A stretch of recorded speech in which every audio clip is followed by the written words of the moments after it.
Então, meu amigo, se você é mais um que acha que Bíblia Sagrada é palavra de Deus, fica aqui comigo que eu vou te contar algumas coisas sobre esse livro aqui que eu acho que você não sabia. Fica aqui comigo.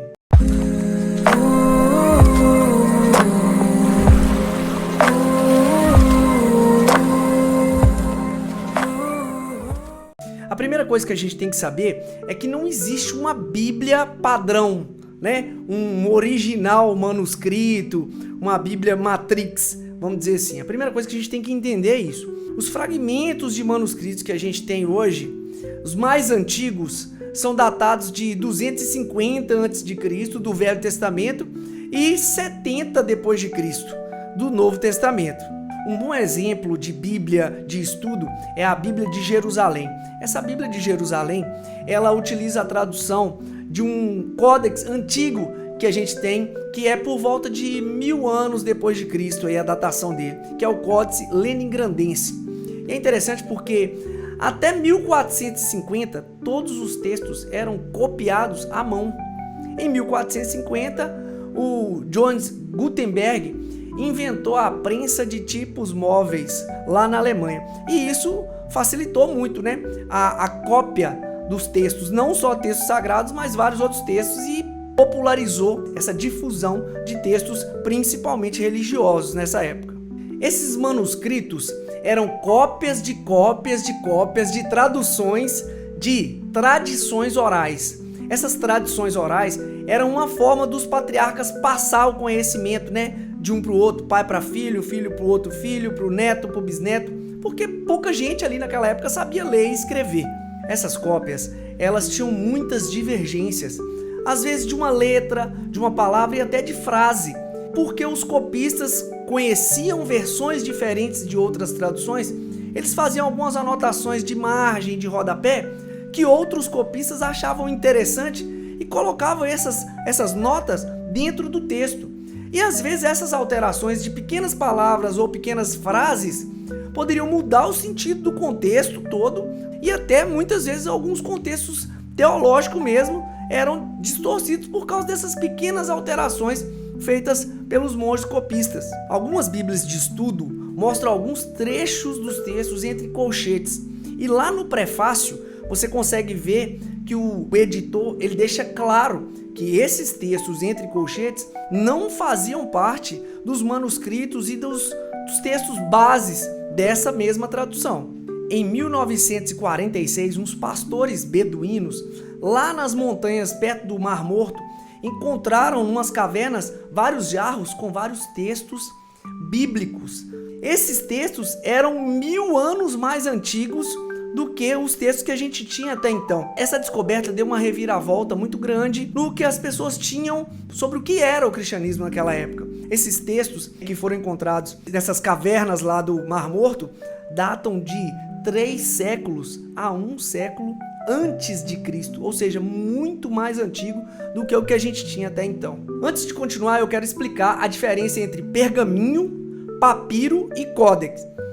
O pergaminho normalmente é feito de pele de animal, normalmente pele de filhote, que tinha uma elasticidade melhor. Então eram aqueles enrolados. Então pergaminho não é só porque é enrolado, é porque era feito de pele de animal. O papiro é uma planta muito comum lá no Egito. Eles pegavam essa planta, tiravam a casca dela e faziam tiras finas, iam trançando essa tira e deixavam secar e viravam folhas, né? Onde ali eles escreviam o que precisava escrever. E códex poderia ser tanto pele ou as folhas de papiro, só que nesse formato que a gente tem, como se fosse um caderno. Códex ou códice, né? Como algumas pessoas falam. Só para vocês entenderem a diferença entre papiro, códice e pergaminho. Então, ao longo do tempo, várias cópias e traduções e cópias de cópias desses livros eram feitas, eram criadas, e elas não tinham o objetivo de ser compiladas e serem agrupadas nesse bloco, nesse almanaque que a gente tem hoje e chama de Bíblia. Os autores reais dos livros não são os autores intitulados, mas os copistas precisavam nomear aqueles textos a pessoas que tivessem credibilidade, né? Para poder dar certa autoridade ao texto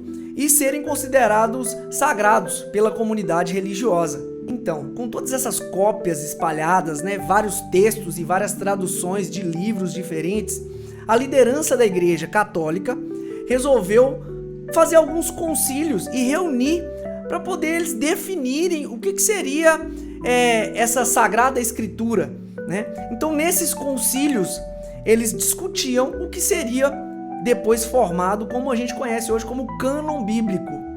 Aconteceram vários concílios para várias definições de coisas dentro da igreja.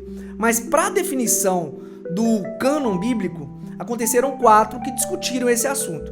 E eles foram o concílio de Hipona, de Cartago, de Florença, de Trento. E esse de Trento foi em 1546, há pouco tempo atrás. Depois dele, a igreja bateu o martelo e fechou dogmaticamente o que seria a definição dos 73 livros que participariam da Bíblia. Para complicar um pouco mais, entre o último e o penúltimo concílio, vem o Martinho Lutero, em 1517, para causar a famosa Reforma Protestante, que acabou separando 7 livros. Martinho Lutero não queria cortar esses livros, ele só separou esses livros num grupo que ele chamou de apócrifos, que apócrifos quer dizer não confiáveis, de procedência duvidosa, porque ele achava que esses livros não eram divinamente inspirados. Então agora você, cristão, consegue entender que rolê que foi até esse livro chegar na nossa mão, que a gente chama hoje de Bíblia, com capa e zíper e tudo mais? Você consegue entender o porquê que esses textos eles podem ter contradições, eles podem chocar mesmo informações entre eles? Foram textos que foram escritos por pessoas completamente em épocas diferentes, que não tinham o objetivo de chegar num momento da história e esses textos serem unidos e compilados e concordar entre si. Os autores dos livros da Bíblia não tinham interesse em concordar entre si, porque eram em épocas diferentes, em contextos sociais diferentes, em contextos econômicos diferentes, com objetivos doutrinários diferentes e até interesses políticos diferentes. Por isso que essa Bíblia que a gente tem hoje passou por essa viagem toda durante o tempo, de boca em boca, e texto, e tradução, e troca de idioma. Por isso que ela contém sim contradições, contém alguns equívocos e algumas discordâncias entre os autores mesmo, por causa dessa trajetória desse texto. Pessoal, eu gosto sempre de falar que esse vídeo não tem o objetivo de ofender a fé de ninguém, muito pelo contrário. O objetivo é fazer com que vocês entendam um pouco como que surgiu esse livro que você carrega. E é interessante que você não baseie absolutamente a sua fé nesse texto impresso, nesse texto escrito por pessoas que a gente nem faz ideia quem foi. Interessante que você baseie a sua fé nas suas experiências espirituais com Deus, na sua experiência particular com Deus. E você sabia também que existe um termo para definir essa veneração pelos textos bíblicos? Esse termo chama-se bibliolatria, que é a idolatria, Idolatrar as escrituras, as palavras, os textos escritos. Não posso deixar de falar, se você gostou desse vídeo, curte aí, compartilha, comenta aí se eu falei alguma coisa errada, se falei alguma data errada também, ou se eu dei alguma informação que você tem uma outra fonte que entre em choque com o que eu falei aqui. Pode comentar aí, beleza? Um abraço para vocês, beijo!